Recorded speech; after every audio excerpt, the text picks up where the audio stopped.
everyone, this is Agnes and welcome to my channel. Welcome to Nestified.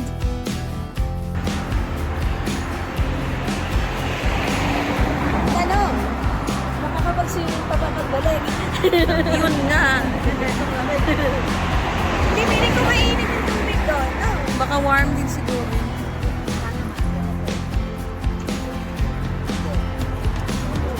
Aaway lang ng mga So for today's vlog mga ka-Nestified, another street walking. This time during night naman. This is street walking from our hotel, Parkway Hotel, towards the very famous street here in Baku, the Nizami Street. So join us together with the Spice Girls, mga ka-Nestified, for today's vlog, street walking to Nizami Street.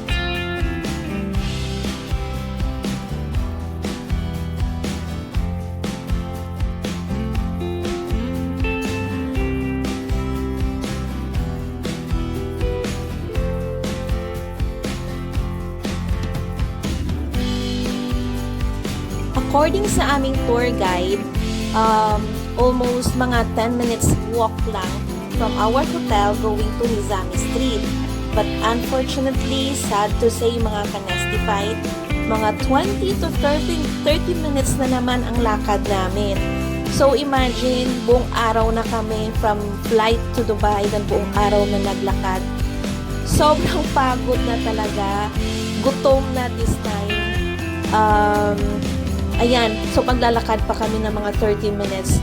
Ayan, so parang gusto na naming ang mga batang nagtatantrums. So pagod, gutom, ang saklap, diba? But anyway, ginusto namin to, yung mga Spice Girls. So ayan, fighting lang kami, fighting lang. Laban lang tayo, laban mga ka-Nestified.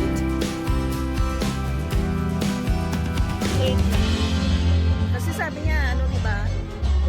Ate mo may live band? Puro lang.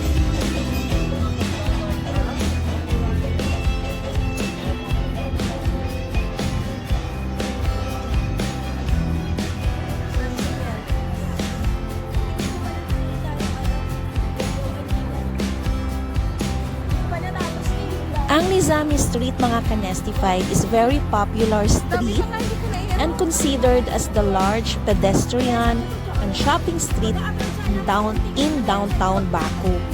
So, it is named after the classical Persian poet si Nizami Ganjavi.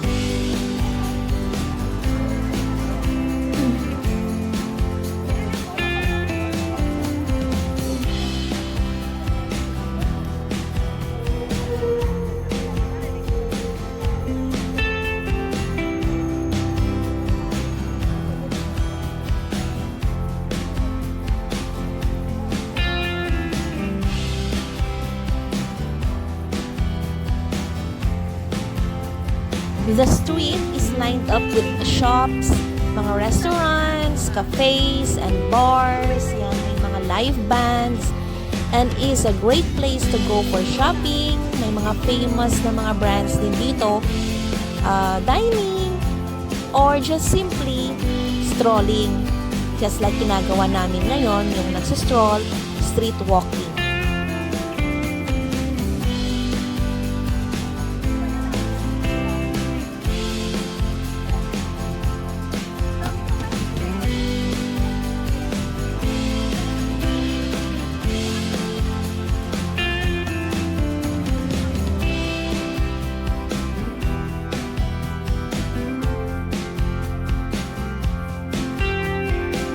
Actually, mga ka-Nestified, marami din dito mga landmarks sa area na to, sa heart of the city, itong Nizami Street. May mga notable na landmarks siya na included yung the Fountain Square, a very popular meeting place and entertainment area. Meron dito din yung makikita yung Azerbaijan State Academic Opera and Ballet Theater.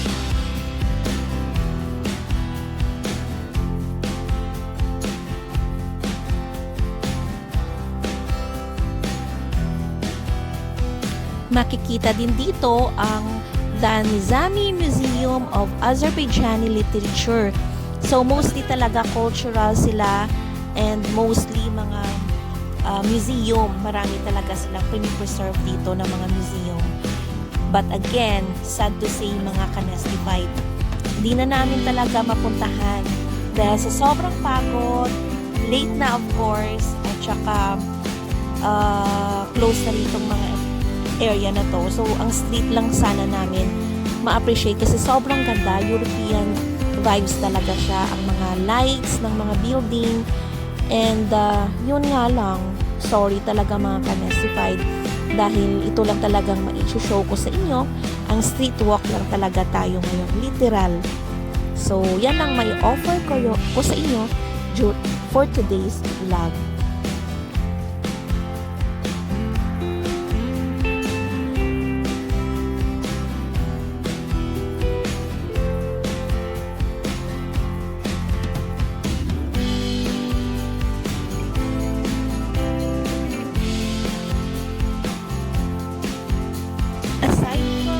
Shops, mga famous shops, mga cafes or bars dito sa Nizami Street na kanestified. Dito din nakikita yung mga embassy ng mga Germany, Norway, Netherlands, and Austria. So, as well as the European Union. So, dito makikita din yung mga embassy.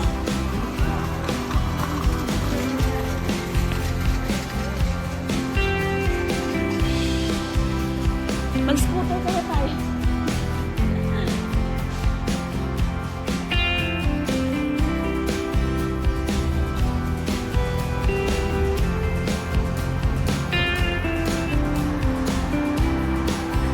What is amazing and very impressive din na makikita dito ang mga streets sa city of Baku, mga kanestified, is yung architecture of the street and of course yung mga building.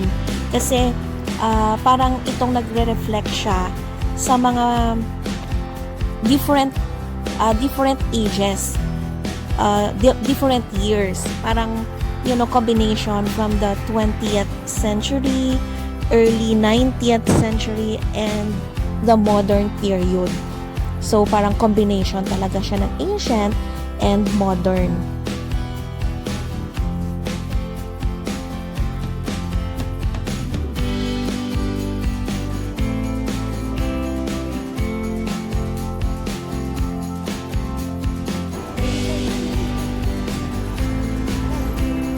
Pero wala ko nakikita taxi na ano.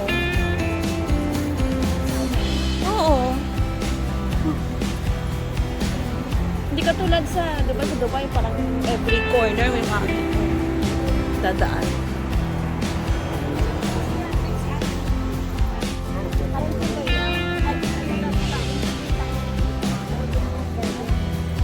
So, here we are, mga Dami ditong kanestified. tao. Nandito Dun pa na mamaya. kami sa very popular meeting place sa Nizami Street. And ito yung tinatawag na The Fountain pupunta doon? Square. Ay, kain muna pala tayo. Saan ako gusto pumunta eh.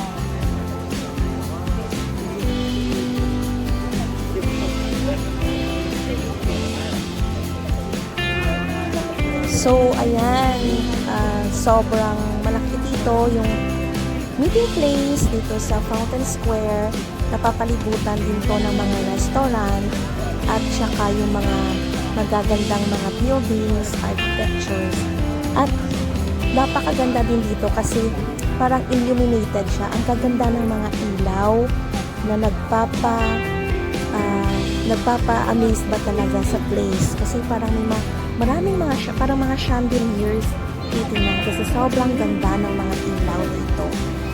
And yan nga, naghanap na kami dito mga kanestified ng makakainan kasi sobrang tomgots na kami, gutom na talaga.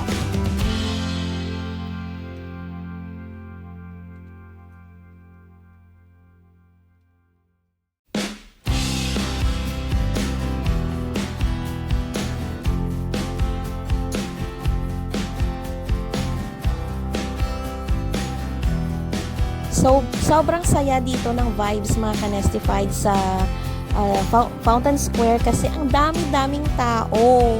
So, ayan, really for the people talaga na mahilig maglakad-lakad, mag-relax-relax, and makipag-jam-jamming sa mga cafe, may mga bars din. So, ito yung perfect place sa mga outgoing na tao.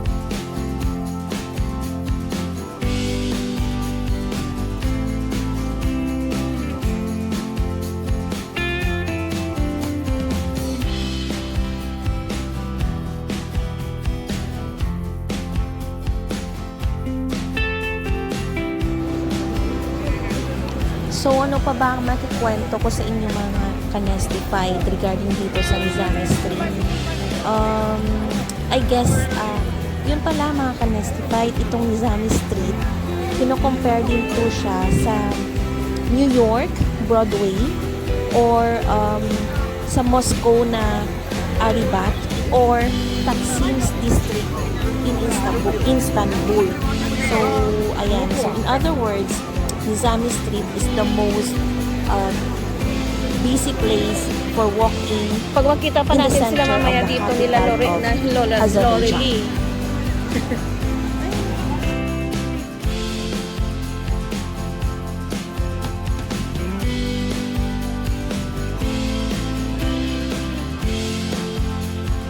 Ang old name pala mga ka-Nestified ng Nizami Street or Nizami is Torgovaya.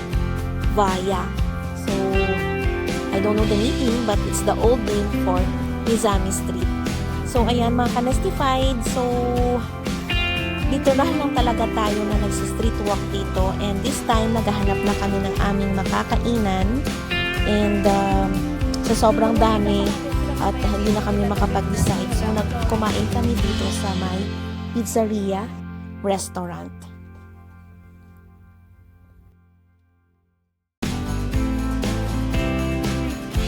Sa sobrang pagod, wala kaming chance to have even a video dito sa aming pagkain mga ka-Nestified. Just sharing to you some photos of our dinner na masasarap and mura din naman siya. And celebrating the birthday of one of the Spice Girls, si Annabelle. Happy birthday, Anna! Ayan, so that's it mga ka-Nestified. Thank you so much for watching. See you on my next vlog. Don't forget to subscribe, like, and comment. God bless everyone.